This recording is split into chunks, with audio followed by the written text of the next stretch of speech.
Hi there, welcome to our Performance Edge Weekly Wisdom, where spirit drives performance. Coach Soul here. Today we are going to discuss the tough topic of addiction, specifically taking ketamine or substance use disorder, right? So we're going to talk about the lie and the myth about the mind. They lie to you about the mind. The mind is a myth. Yes, the mind is a myth. If you are saying, what? Coach Soul, what do you mean? You lost your mind. I will tell you straight up, no, I did not. You know why? Because the mind is not a scientific concept. It's a pseudoscience, and you can ask any honest licensed therapist. Here's the problem. People confuse the brain with the mind.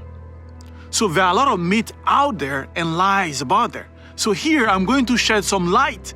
This is an important topic. And fortunately, just a few days ago in the news, the autopsy for Matthew Perry, the Friends icon, the autopsy, cause of death, on October 28, in his home in the Los Angeles neighborhood of Pacific Palisade, confirmed that Perry died from the effect of ketamine, which is a drug for mental health. So in this video, I will share with you the difference between the mind and the brain.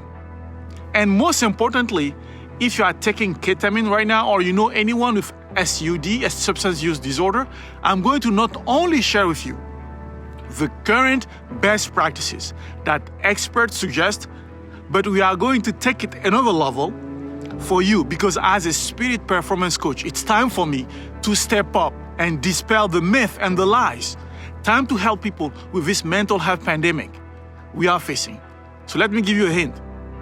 The answer is found in ancient wisdom and tradition that was known over 5,000 years ago. So if you have tried it all, I want to invite you to watch this whole video, because I will share with you a total new approach as a spirit performance coach that will help you deal with this situation in a more sustainable approach. Ready? Let's jump in.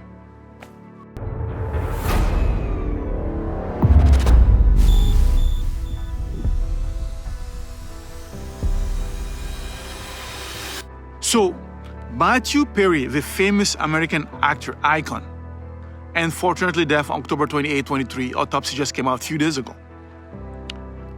And the Friends icon caused a death in his home in the Los Angeles neighborhood, Pacific Palisade, confirmed that Perry died from the effect of ketamine. His death at only 50 years of age is surfacing the important issue of addiction that our nation is facing. And Friends of Perry, they're launching a foundation in the actor's name, titled the Matthew Perry Foundation, in a bid to help people suffering from addiction. So here in this video, I'm going to do my part to help in this effort. If you pay attention today, this video can be a life-changing agent if you apply what you're gonna learn, and you change it. It can change the trajectory of your life if you are facing any SUD problem. Because what they tell you about the mind is a myth, and it is not true. So here in this video, first, not only you are going to understand the science about your brain. Second, you are going to understand why people take drugs. Third, I will share with you what the experts suggest. And finally, as a spirit expert and spirit performance coach, I'm going to reveal to you the most sustainable and optimal approach. So if this topic really matters to you, you are in for a treat. So now just grab some popcorn and let's get it started. So I just want to give you a friendly warning before you grab a popcorn. This is not a Steven Spielberg piece. It's going to be long, but it's really important because of the topic. But you are going to learn and you're going to be empowered. Ready? Let's go. So, when you look at the current situation, unfortunately, Matthew Perry is not alone. According to a 2020 National Survey on Drug Use and Mental Health survey, 40.3 million Americans aged 12 or older had substance use disorder in 2019. And the trend is not getting better, it's getting worse in 2023. In today's volatile, uncertain, complex, and ambiguous world, or the VUCA world, the many demands in our lives have highlighted with challenges that are multi-level and more complex. And notable famous public icon you might know have done or are doing ketamine therapy right now, and they gave praise for the drug. You heard of Lamar Odom if you followed NBA basketball during the late Kobe Bryant prime time Los Angeles Lakers. Or maybe you know the supermodel right now, Chrissy Teigen, right? Or are you more familiar with Sharon Osbourne? This is just a few. And the reality is that millions of Americans have a substance use disorder. And it remains an important health issue in our country. With effective treatment, recovery is possible. That's the good news.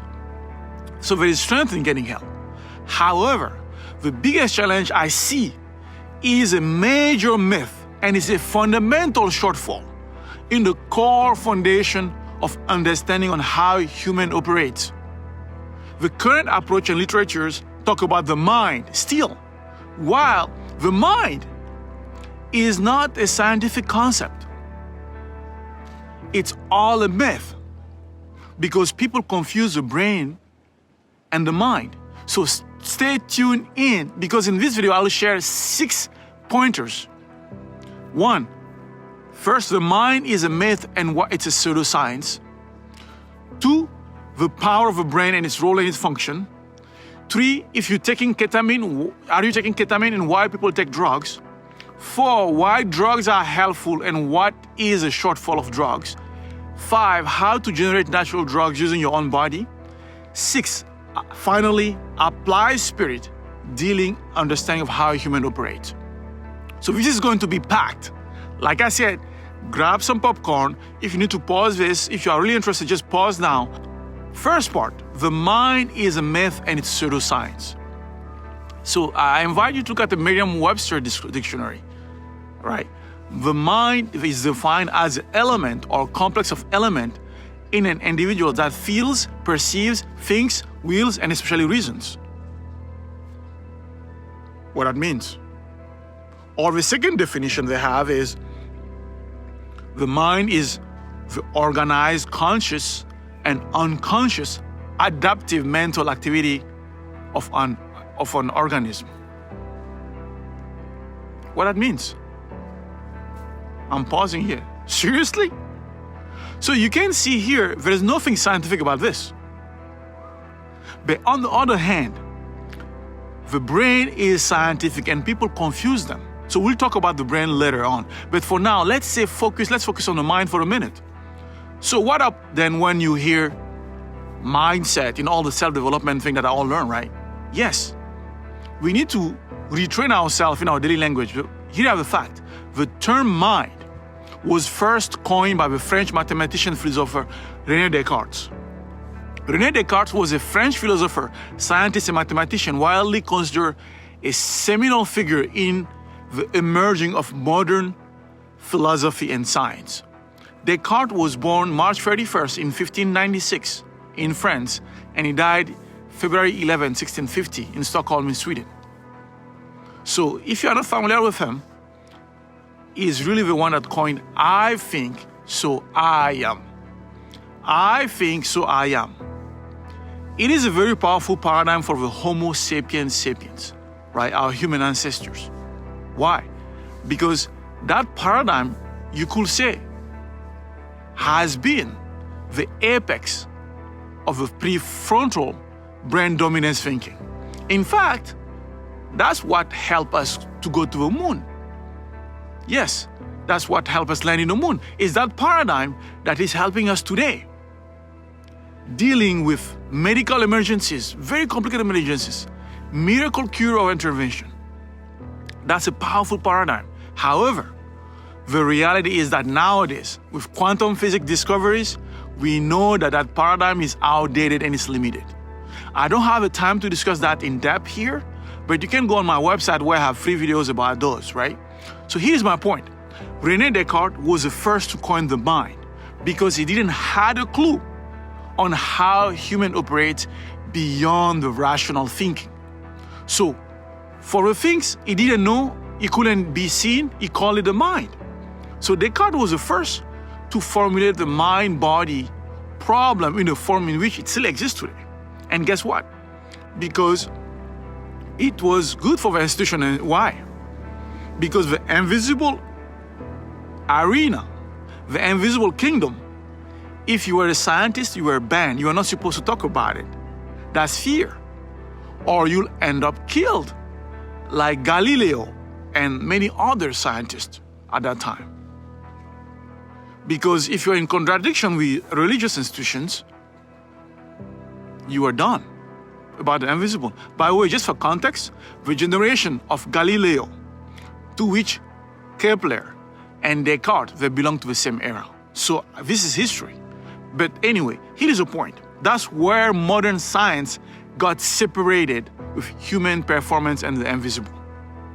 So after you follow the context, that context then came the fathers of traditional current psychology. Notably, Sigmund Freud, founder of psychoanalyst, Alfred Adler, Carl Jung, right? And then what did they talk about? Right? And all they're telling you about the subconscious mind. So here is a mind for you. It's a one purpose, grab it all and put it somewhere that when you don't understand. So stay tuned, because toward the end, I'll share with you in contrast the total new understanding of how human operates based on applied spirit. That's a total new understanding. So but before we get there, I hope now we are aligned. And I want to make sure that you understand history. And yes, think about this. We all need to be retraining our languages. I know the brain is a scientific concept and people misunderstand those two and mix those two.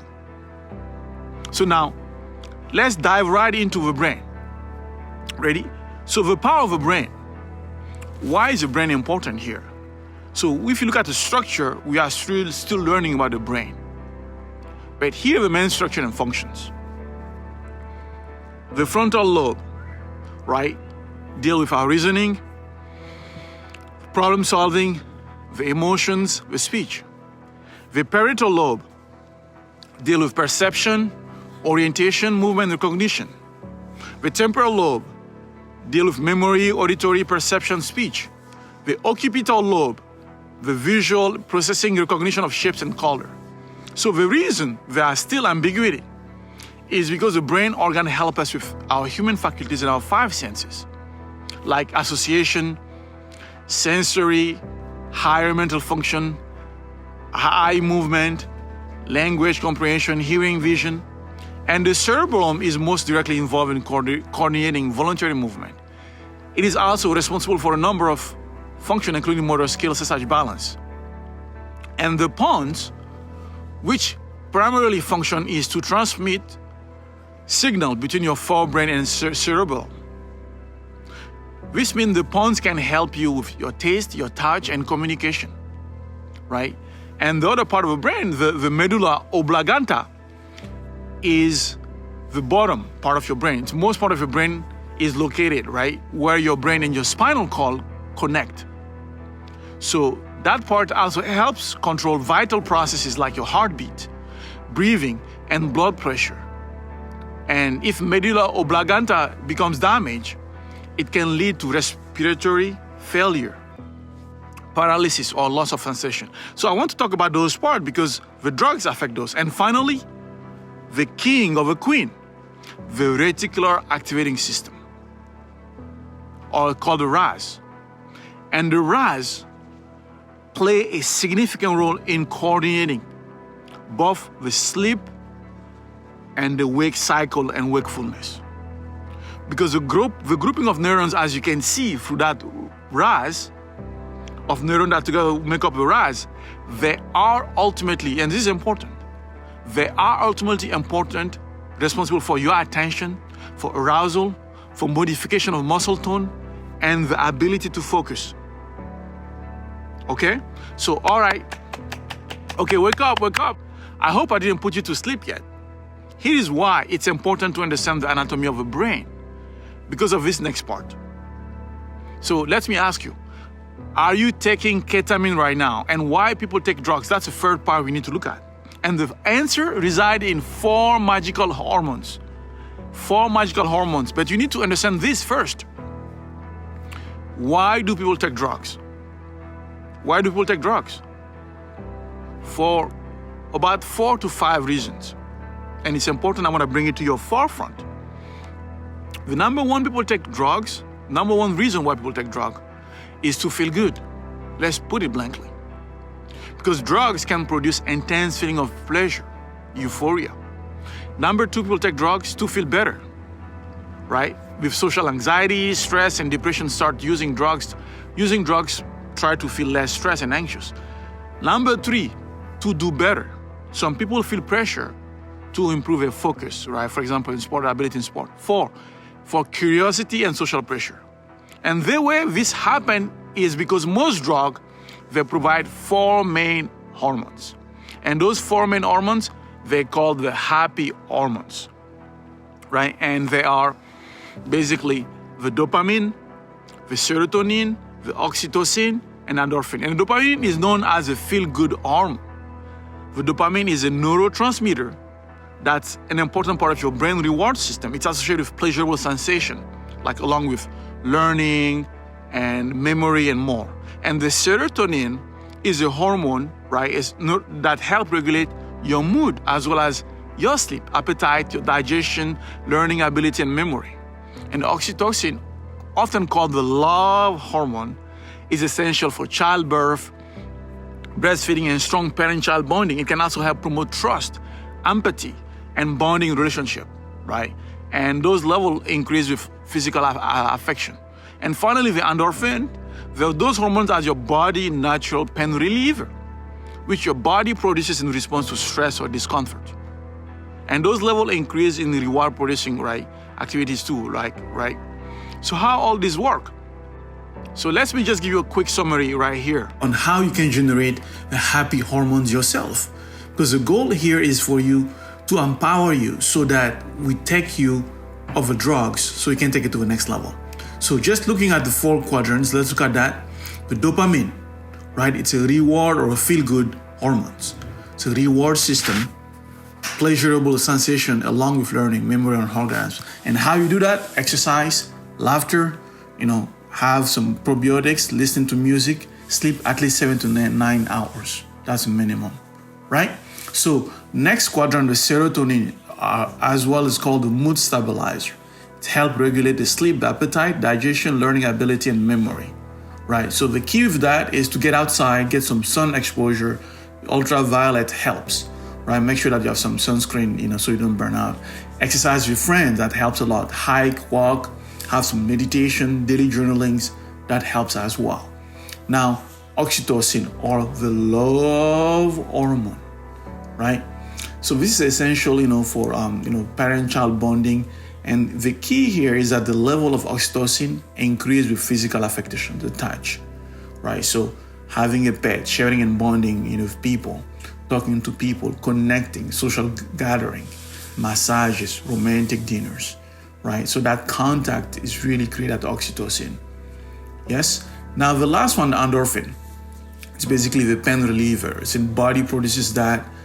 When you have level that can increase when you engage, right? So it's basically working out, exercising, music performance, and all that really help you, get engaged with that and really develop it. So that's really important there. So this is a quick summary cheat sheet for you. You can keep, and I just put it color coded so you can keep that as a reminder.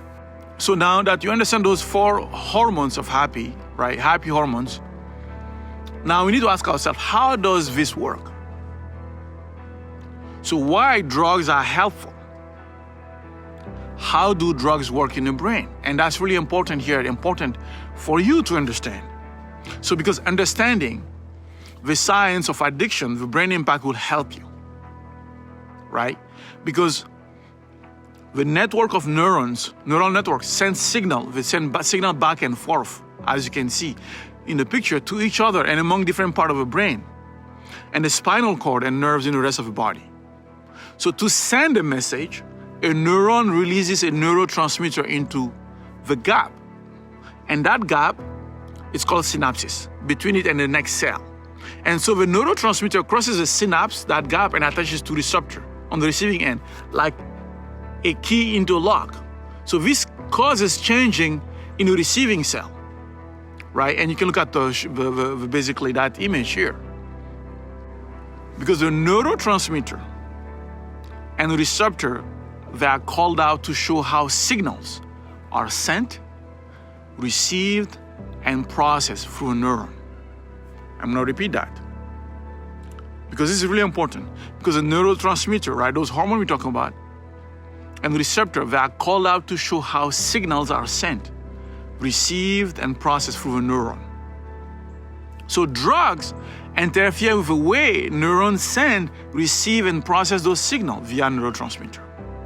That's why long-term drug use impair functioning. Although these drugs will mimic the brain's own chemical, they don't activate neurons in the same way as a natural neurotransmitter will do. And they lead to abnormal messages being sent through a network. So it's like using a crutch, right? If it's overused, you don't develop a muscle anymore. And the circuit adapts to the presence of a drug, diminishing its sensitivity and making it hard to feel pleasure from anything besides a drug. That's a challenge. So when you think about that, so using a drug, we need to know what are the part of the brain that are affected by drugs.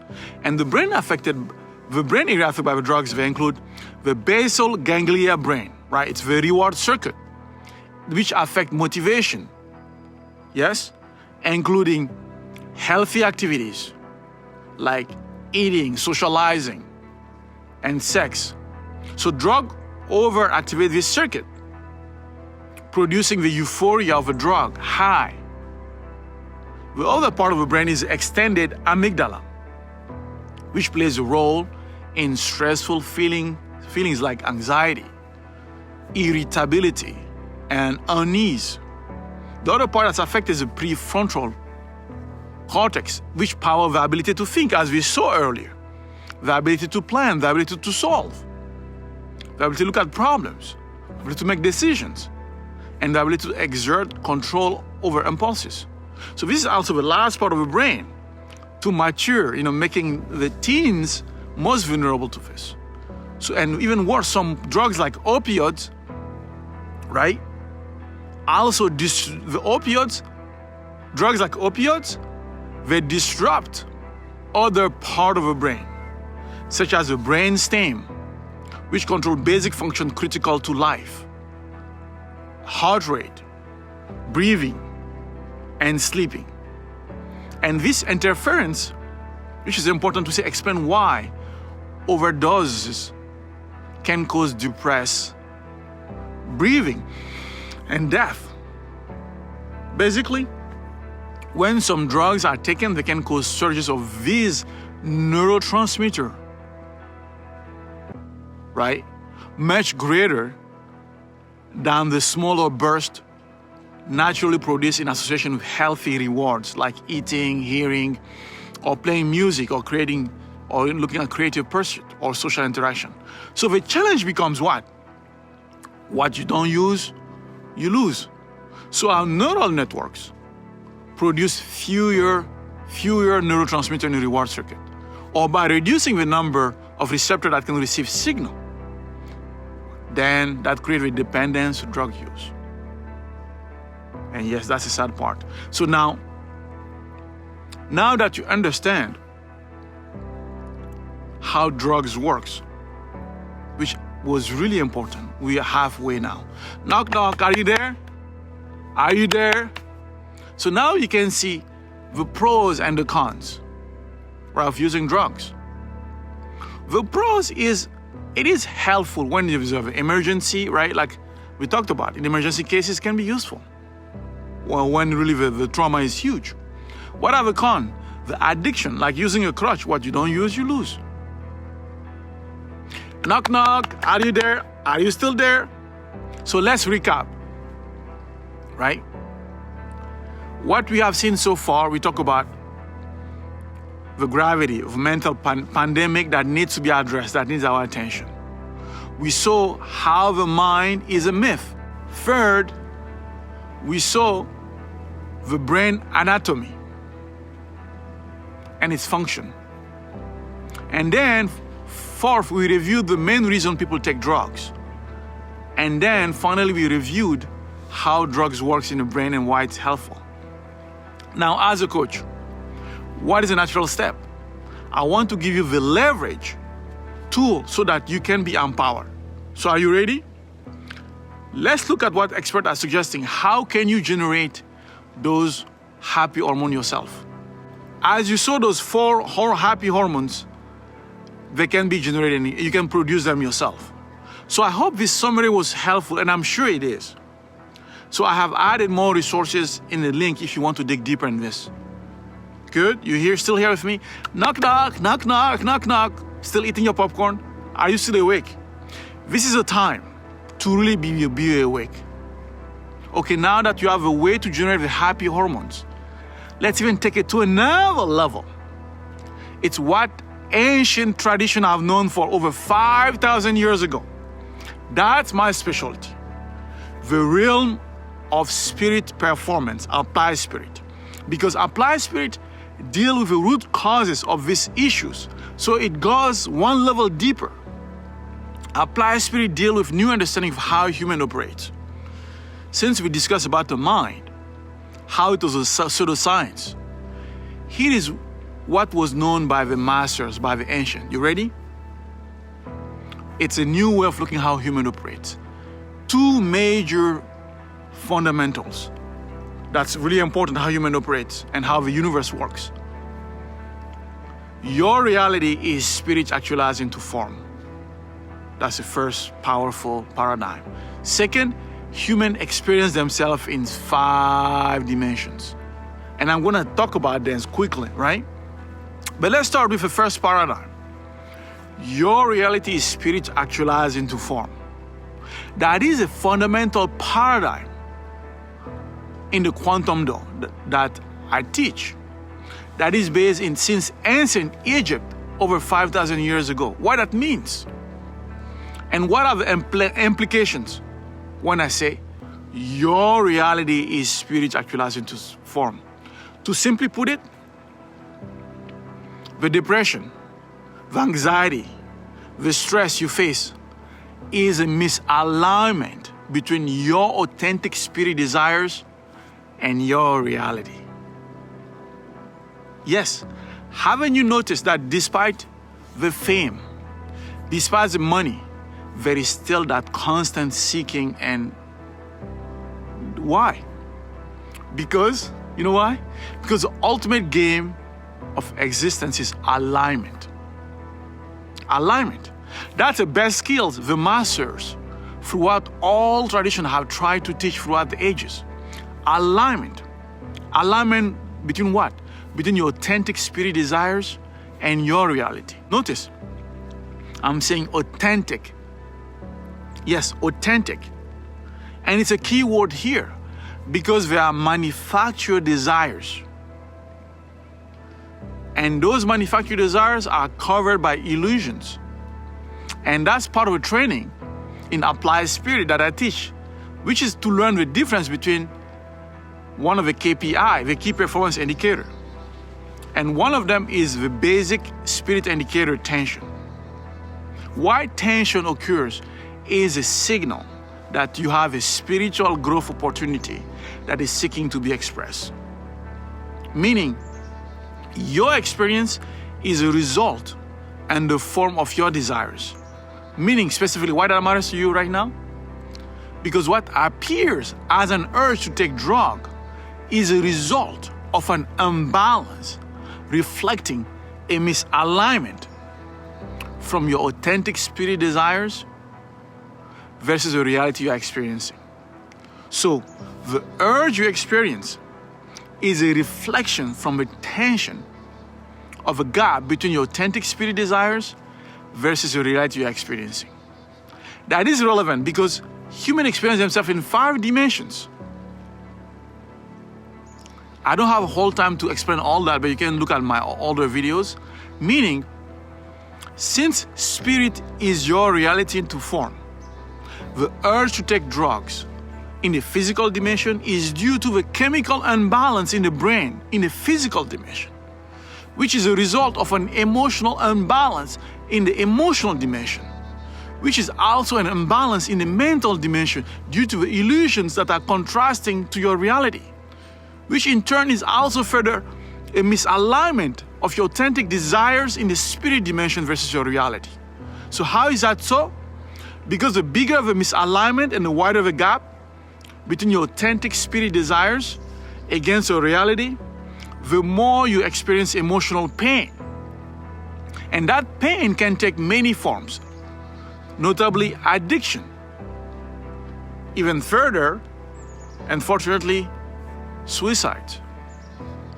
Obviously, the addiction to quick pills is the first one, but it can be addiction to other substances, and that emotional pain will keep increasing if not handled with awareness, because pain is reflecting a deep fear. That deep fear needs to be resolved, and that's a spiritual work where we need to grow and evolve, because fear is protecting that all consciousness level. And fear is protecting that all you that is outdated, that needs to be outgrown. Simply put it, if you find yourself with an urge to take a pill, or you're always looking for substance use disorder, stop for a minute and ask yourself, where does your tension come from?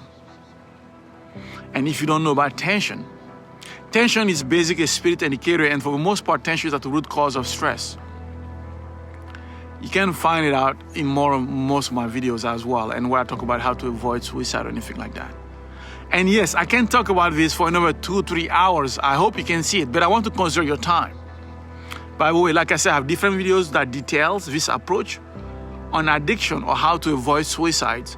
Just check my website or my vlog section or my YouTube channel. I know I'm just taking now, let's just take a deep breath. I know I throw a lot at you, but if you want to know more, and if you want to continue this conversation with me, please sign up to our brand new community, Free Souls, and you'll get access to more tips and relevant answers to your real problems. The link is my comments below. Also, if you have any issue you want me to talk about, you can submit that in the comment below, or you can request specific videos, topic by logging onto www.thequantumdo.com/video. Or if you want to be discreet, which I understand, you need an NDA, please send email to my assistant at support@thequantumdo.com. Again, support@thequantumdo.com. That's really my invitation. So let's look at this really. It's really, and I want to say it, this is an important topic. And I hope you hear me out. Because the negative trend of substance use disorder is alarming for the nation. Drug overdose death rates were higher in 2021 than in 2020 for all age group 25 and over. In general, SUDs or substance use can lead to significant problems in all aspects of a person's life. And here is a problem. No single approach to treatment of SUD successfully enables every individual to reach recovery. Despite all the effort the government, despite these advances, current experts still do not fully understand why some people develop an addiction to drugs, or how drugs change your brain to foster compulsive drug use. So here is what they are missing. And that's why I'm passionate, because the current approach and solutions are missing out on the biggest opportunity to substance use disorder program. It's a development and the adherence to apply spirit.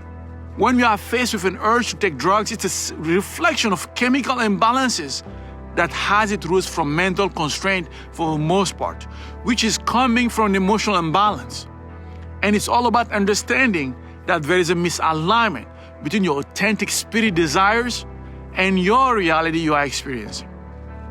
People need to understand that your reality is spirit actualized into form, which means we need to explore our spiritual growth. That's why I'm here as a spirit performance coach, to provide you with these different angles that have been known from ancient wisdom practices, so you can leverage your spirit to optimize your performance. So the secret is to understand the root cause of that. So when you understand that, you adhere to my favorite quote as always. Failure is a necessary prerequisite for human excellence. Till next time, live your truth. Coach Scholl, out.